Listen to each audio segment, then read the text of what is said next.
हाँ जी, नमस्कार मेरे प्यारे बच्चों। तो फाइनली यहाँ पे बिहार एएनएम भर्ती का एग्ज़ाम ख़त्म हो चुका है और अब कहीं न कहीं बच्चे कट ऑफ को लेकर परेशान हैं।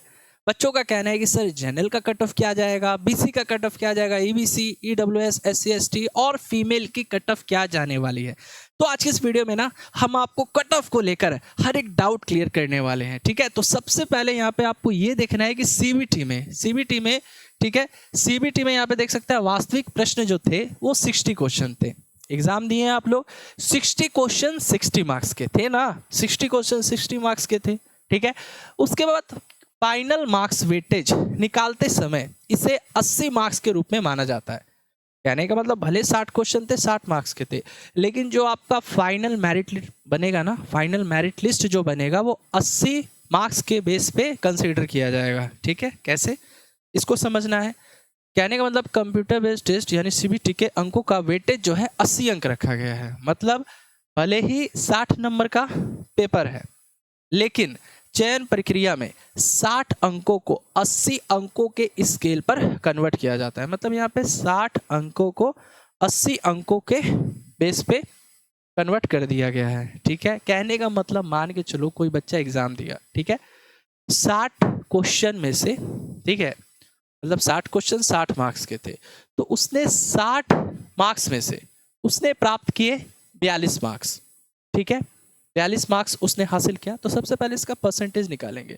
परसेंटेज निकालने के लिए 42 में 60 से भाग लगाएंगे, गुने में 100 करेंगे, ठीक है, इस तरीके से। तो ये हमारा 70% आ गया। तो 70% में 70 ले लेना है। अब इसमें क्या करना है, 0.8 से मल्टीप्लाई कर देना है। तो ये हमारा 56 मार्क्स मिला। तो ये 56 मार्क्स कितने मार्क्स में से मिला, तो ये हमारे 80 मार्क्स में से मिला। मतलब 80 मार्क्स में से इसको 56 मार्क्स मिल गया, ठीक है। इस तरीके से आप भी समझ सकते हैं, ठीक है। लेकिन अब आप में से अधिकांश बच्चे बोलेंगे सर अभी हमको ये मत समझाइए, अभी ये समझाइए हमें कि हमने 60 क्वेश्चन में से कितने क्वेश्चन सही किए होंगे कि मेरा सिलेक्शन हो जाए। अभी तो आपके दिमाग में यही चल रहा होगा ना कि सर मैंने इस पेपर जो दिया था उसमें 60 क्वेश्चन में से मेरा कितना क्वेश्चन सही होना चाहिए कि मेरा सिलेक्शन हो जाए। सर मेरा जनरल कैटेगरी है, सर मेरा बीसी है, ईबीसी है, तो जल्दी से बता दीजिए। या फिर ये भी बता दीजिए कि 60 क्वेश्चन यानी 60 मार्क्स के थे, तो 60 में से हमारे कितने मार्क्स आ जाएंगे जिससे फाइनल मेरिट लिस्ट में मेरी जगह बन जाएगी। चलिए, एक तो ये एग्जाम्पल समझ लिए। अब देखिए यहाँ पे एक और एग्जाम्पल समझ लीजिए। मान के चलिए कोई बच्ची जिसने एग्जाम दिया, ठीक है, 60 मार्क्स में से उसने 30 मार्क्स हासिल किया। 30 मार्क्स यानी 50%। 50%, अब 50% में 50 ले लो, गुने में 0.8 से गुना कर डालो, तो ये 40 मार्क्स मिला। 40 मार्क्स कितने में से, 80 में से, मतलब 80 में से इसे 40 मार्क्स मिल चुका, ठीक है। आ रही बात समझ में, यहाँ तक क्लियर है। अब देखिए, अब हम सबसे पहले कहना चाहेंगे जितने भी बच्चे जो बीटीएससी एएनएम भर्ती की तैयारी करना चाहते हैं, जो कि परमानेंट लेवल पर आने वाली है, ठीक है। अभी तो ये जो भर्ती थी वो बिहार स्वास्थ्य विभाग की थी, लेकिन अब बीटीएससी भी एएनएम की भर्ती जारी करने वाला है। नोटिफिकेशन तुरंत आने वाली है जो कि 8,938 पदों के लिए होगी। तो इसके लिए हमने लॉन्च किया यकीन बैच, जिसमें आपको live class, recorded video, PDF notes, online test और उसके बाद मतलब हर एक चीज़ मिलने वाला है। डाउट एआई भी मिलेगा, जहाँ पर आप अपने हर एक प्रश्न को पूछ सकते हैं विद इन 10 सेकेंड में। 10 सेकेंड में जो आपको हर एक क्वेश्चन का सॉल्यूशन भी मिल जाएगा। डाउट एआई ऐसा भी फीचर है हमारे पास, ठीक है, ऐप में, कोर्स वाले सेक्शन में। तो अगर आप यकीन बैच से जुड़ना चाहते हो और अपनी तैयारी की सफ़र हमारे बेहतरीन टीचर्स के साथ शुरू करना चाहते हो, तो यकीन बैच को ले लीजिए। और ये बैच अभी ऑफर में यानी 599 में आपको ये कंप्लीट बैच मिल जाएगा, ठीक है। अधिक जानकारी के लिए दिए गए नंबर पे कॉल भी कर सकते हैं, या उसके लिए क्या करना है, स्टडी विद रितेश। अगर बैच को परचेस करना है तो स्टडी विद रितेश आपको इंस्टॉल कीजिए, नाम नंबर रजिस्टर कीजिए, पेड कोर्स में जाइए और यकीन बैच को पे नाउ करके परचेस कर लीजिए, ठीक है। अब देखिए यहाँ पे हम बात करते हैं मिनिमम क्वालिफाइंग मार्क्स की। मतलब यहाँ पे जो आपका बिहार स्वास्थ्य विभाग है उसने मिनिमम क्वालिफाइंग मार्क्स क्या रखा है। तो देखो, अगर आप जनरल से हो, डब्ल्यूएस हो या अदर स्टेट से हो, ठीक है, तो आपको कम से कम 40% अंक चाहिए ही चाहिए। 40% अंक कहने का मतलब अगर हम 80 के बेसिस पे इसको लें, ठीक है, 80 के बेसिस पे ही आपको कंसीडर करना है। और इसके बाद मैं ये भी बताऊंगा कि अगर आपने एग्जाम में 60 में से कितने क्वेश्चन सही किए होंगे ताकि आपका सिलेक्शन हो जाए, उस पर भी हम लोग बात करेंगे। लेकिन सबसे पहले ये जान लो मिनिमम क्वालिफाइंग मार्क्स क्या होने वाली है 80 में से, ठीक है।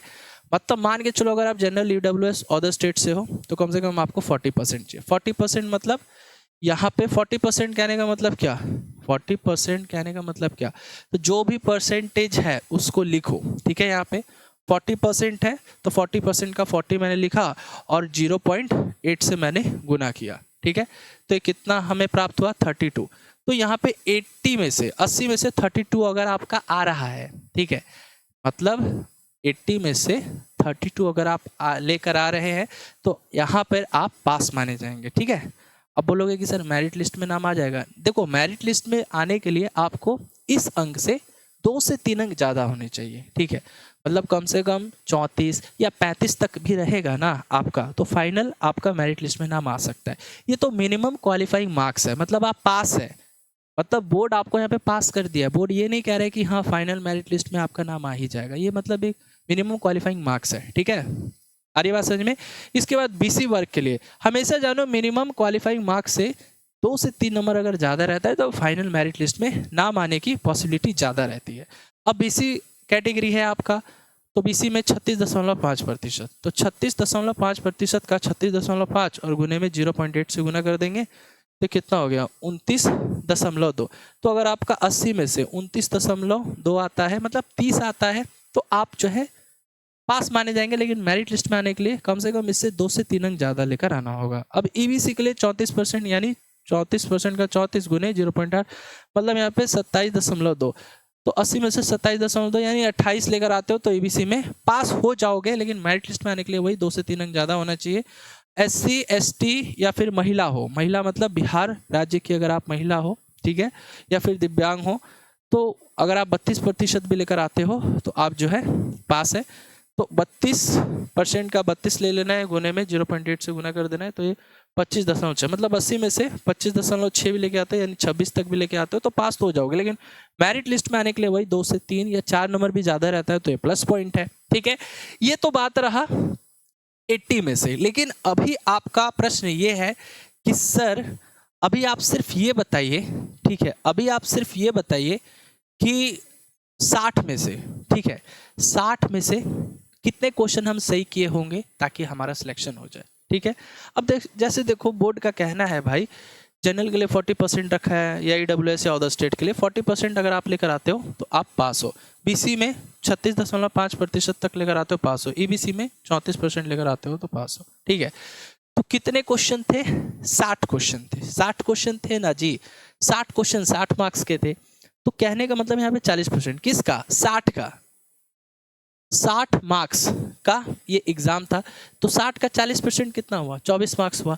मतलब 24 मार्क्स कहने का मतलब यहाँ पे अगर आप 60 में से, ठीक है, अगर 60 के बेसिस पे अगर हम बताएं 60 के बेसिस पे, तो 60 के बेसिस में अगर 24 मार्क्स लेकर आ रहे हो ना, अभी 24 मार्क्स मतलब 24 क्वेश्चन सही है। अगर आपके 60 में से 24 क्वेश्चन सही है देन आप पास है, मतलब मिनिमम क्वालिफाइंग मार्क्स में आप पास है। अब फाइनल मेरिट लिस्ट में आने के लिए आपको वही 2 से 3 अंक ज़्यादा चाहिए, 2 से 3 अंक ज़्यादा चाहिए, मतलब वही 27-28 तक रहेगा तो फाइनल मेरिट लिस्ट में नाम आ सकता है। अब बीसी कैटेगरी में बोर्ड कहता है कि 36.5% होना चाहिए, तो 60 का मतलब 60 मार्क्स के बेसिस पे हम कैलकुलेट कर रहे हैं अभी, तो 60 गुना 36.5 मतलब 21.9 मार्क्स है ना, 21.9 मार्क्स कितने में से, 60 में से। तो अगर आपका 60 में से, ठीक है, अगर आपका यहाँ पे 60 में से 60 मार्क्स में से 21.9 मार्क्स आता है, यानी वही बात है 60 मार्क्स कह लो या 60 क्वेश्चन कह लो, 60 क्वेश्चन में अगर आप वही 22-23 क्वेश्चन सही करके आते हो बीसी कैटेगरी से तो हो जाएगा। अब ईबीसी में मान के चलिए कितना, ईबीसी में 20.4 यानी 21 मार्क्स लेकर आते हो, 60 में से 21.4 मार्क्स लेकर आते हो तो आप पास हो जाओगे। वही बात है, देखो एक क्वेश्चन 1 मार्क्स का है, तो यहाँ पे मार्क्स जो है 24 मार्क्स है। अगर हम बात करें क्वेश्चन कितने सही होने चाहिए, तो अगर आपका, ठीक है, फाइनल अगर हम बता रहे हैं, फाइनल अगर आप चाहते हो कि मेरिट लिस्ट में हमारा नाम आएगा कि नहीं आएगा, तो सुन लो, अगर 60 में से, ठीक है, 60 में से अगर आप जनरल हो, ईडब्ल्यूएस हो, अदर स्टेट हो, तो 60 में से अगर आपका 27 क्वेश्चन यहाँ पे सही है, 27 क्वेश्चन अगर आपका सही है तो आप पास हैं। फाइनल मेरिट लिस्ट में आपका नाम आना तय है। बीसी कैटेगरी है, बीसी कैटेगरी में अगर आपका 60 मार्क्स में से 21.9 मार्क्स आ रहा है तो आप तो वैसे तो पास है, मिनिमम क्वालिफाइंग मार्क्स पास है, लेकिन आप चाहते हो फाइनल मेरिट लिस्ट में आपका नाम कितने पे आएगा, मतलब 60 क्वेश्चन में आपका वही, ठीक है, 24 क्वेश्चन अगर आपका सही होगा, 24 क्वेश्चन अगर आपका सही होगा तो आपका जो है फाइनल मेरिट लिस्ट में नाम आ जाएगा इजीली। ईबीसी में बात करें तो ईबीसी में 60 क्वेश्चन में अगर आपका 20.4 मार्क्स आ रहा है, मतलब 60 मार्क्स में से 20.4 मार्क्स आ रहा है, यानी वही 21 मार्क्स आ रहा है, तो आप तो वैसे तो पास हो, लेकिन आपको मेरिट लिस्ट में आने के लिए वही 2 से 3 ज़्यादा चाहिए। कहने का मतलब इसमें भी आप 24 क्वेश्चन तक सही करते हो, ठीक है, तो आप जो है यहाँ पे फाइनल मेरिट लिस्ट में आपका नाम 100% आ सकता है। अब देखो यहाँ पे बात करेंगे SC ST महिला या दिव्यांग, 32% का आ गया, 32% यानी वही, कहने का मतलब कि 60 में से कितना, 19.2 मार्क्स, 19.9 मार्क्स मतलब वही है, ठीक है। क्वेश्चन की बात करें तो अगर 2 से 3 बढ़ा लो इसमें वही, इसमें भी आप अगर 23 मार्क्स तक लेकर आते हो, 23 मार्क्स यानी 23 क्वेश्चन अगर आपका सही होता है तो आपका फाइनल मेरिट लिस्ट में नाम आना तय है। तो आई होप आप लोग समझ गए होंगे, या नहीं समझे तो एक बार और शॉर्ट में समझ लीजिए। आप चाहते हो देखो फाइनल मेरिट लिस्ट किन की बनेगी, ठीक है, तो अगर आप जनरल से हो और 60 में से, ठीक है, 60 में से 27 क्वेश्चन सही किए हो या 27 मार्क्स आ रहा है, ठीक है, 27 क्वेश्चन सही किए हो या 27 मार्क्स आ रहा है तो आपका फाइनल मेरिट लिस्ट में नाम आना तय है। बीसी कैटेगरी है, बीसी कैटेगरी में 60 क्वेश्चन में अगर आप 24 क्वेश्चन सही किए हो, 24 क्वेश्चन सही किए हो यानी 24 मार्क्स बना, फाइनल मेरिट लिस्ट में नाम आना तय है। अगर आप ईबीसी कैटेगरी में और ईबीसी में आपने, है ना, 24 क्वेश्चन सही किए हैं, 60 में से 24 क्वेश्चन सही किए हैं यानी 24 क्वेश्चन सही किए हैं यानी 24 मार्क्स बन रहा है तो आपका फाइनल मेरिट लिस्ट में नाम आना तय है। अगर आप SC ST दिव्यांग या महिला हो और आपने 60 में से 23 क्वेश्चन सही किए, 23 क्वेश्चन यानी 23 मार्क्स बन रहा है तो आपका फाइनल मेरिट लिस्ट में नाम आना तय है। तो आई होप आपको ये जानकारी क्लियर हो गई होगी। अभी भी कोई डाउट है तो वीडियो कमेंट सेक्शन में पूछ सकते हैं। तब तक लेते ही मिलेंगे अगली वीडियो में। जय हिंद, जय भारत, थैंक यू।